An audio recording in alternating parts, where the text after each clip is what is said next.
Hi అండి, welcome back to our channel.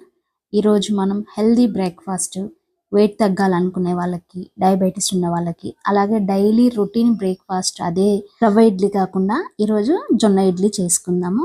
ఒక పెద్ద బౌల్ తీసుకొని హాఫ్ కప్పు మినపప్పు, 1 కప్పు జొన్నలు తీసుకుందాము. హాఫ్ టేబుల్ స్పూన్ మెంతులు, తెల్ల జొన్నలైనా తీసుకోవచ్చు. నాకు పచ్చ జొన్నలు అవైలబుల్గా ఉన్నాయి. ఇవి 2 సార్లు మంచిగా కడిగేసుకున్న తర్వాత మళ్ళీ వాటర్ పోసి ఒక 4-5 అవర్స్ నానబెట్టుకోవాలి.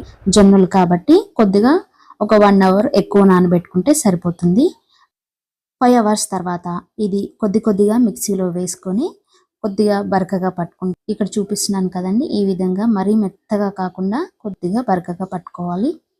నానబెట్టుకున్న జొన్నలన్నిటిని ఈ విధంగా పట్టుకొని ఒకసారి కలుపుకొని మూత పెట్టేసి నైట్ అంతా పులియబెట్టడానికి పక్కకు పెట్టుకోవాలి. ఇది తెల్లారి మార్నింగ్ చూసేసరికి ఎంత చక్కగా పొంగింది పిండి. ఈ పులిసిన పిండితో ఇడ్లీలు వేసుకుంటే చాలా హెల్దీగా ఉంటుంది. అలాగే జొన్నలతో కాబట్టి ఇంకా హెల్దీ బ్రేక్ఫాస్ట్ అవుతుంది. ఈ పులిసిన పిండిని బాగా కలుపుకోవాలి. రుచికి సరిపడా సాల్ట్ వేసుకొని కన్సిస్టెన్సీ చెక్ చేసుకొని ఒకసారి వాటర్ యాడ్ చేసుకోవాల్సిన అవసరం వస్తే వాటర్ కూడా యాడ్ చేసుకొని బాగా కలుపుకోవాలి.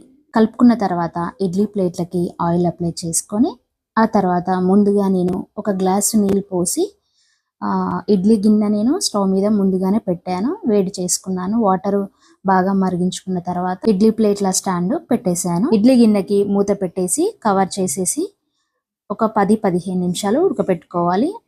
ఆ తర్వాత ఇడ్లీ తీసి సర్వ్ చేసుకోవడమే. జొన్న ఇడ్లీ ఈసారి ఈ ప్రాసెస్లో చేసి చూడండి. చాలా సాఫ్ట్గా, చాలా స్మూత్గా, టేస్టీగా. ఎప్పుడు తినే రైస్ ఇడ్లీ కాకుండా ఈసారి జొన్నలతో ఇడ్లీ చేయండి. చాలా హెల్దీగా మీరు మీ ఫ్యామిలీ అందరూ హెల్దీ బ్రేక్ఫాస్ట్తో హెల్దీగా ఉండొచ్చు. ఫస్ట్ టైం మన ఛానల్ని చూస్తున్న వాళ్ళైతే సబ్స్క్రైబ్ చేయండి, వీడియోని లైక్ చేయండి. Thank you for watching.